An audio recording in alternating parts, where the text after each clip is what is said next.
১৪তম ওভারে দুর্দান্ত একটি ওভার করেন ক্যাপ্টেন মেহেদী মিরাজ, মাত্র ৩ রান খরচ করেন ওই ওভারে। গত ওভারে চাপে থাকা শামীম পাটোয়ারি ১৫তম ওভারের প্রথম বলেই নাসুমের বলে ক্যাচ আউট হয়ে ফেরেন সাজঘরে। ৩০ বলে ৪৭ রান দরকার চট্টগ্রামের। চাপে থাকা চট্টগ্রাম আরও বেশি বিপদে পড়ে ১৬তম ওভারে। প্রথম বলেই ৫৭ রানে ব্যাট করা কাজানা ফেকে বোল্ড করে ব্রেক তো এনে দেন মুশফিক হাসান। ওই ওভারে তৃতীয় বলে আরও একটি উইকেট পায় খুলনা টাইগার্স। উইকেটে আসেন আরাফাত সানি। ১৭তম ওভারে শেষ বলে মিথুন আউট হলে চট্টগ্রামের আশা ভরসা এখানে শেষ হয়ে যায়, কিন্তু না, শেষ পর্যন্ত ৬ বলে দরকার ১৫ রান। শেষ ওভারের দায়িত্বে মুশফিক হাসান। টান উত্তেজনাপূর্ণ ম্যাচ। প্রথম বলে ৪ মারেন আরাফাত সানি। প্রথম ৩ বল থেকে আসে ৭ রান, শেষের ৩ বলে দরকার ৮ রান। আলিসের ইনজুরিতে মাঠে আসেন শরীফুল ইসলাম। প্রথম বলে এসে ৪ মারেন। জমে উঠে সেমিফাইনাল ম্যাচ। ২ বলে দরকার ৪ রান।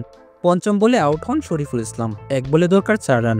আলিসের দুর্দান্ত শট অসম্ভবকে সম্ভব করে ম্যাচ জিতল চট্টগ্রাম। কান্নায় ভেঙে পড়ল খুলনা টাইগার্সের প্লেয়াররা।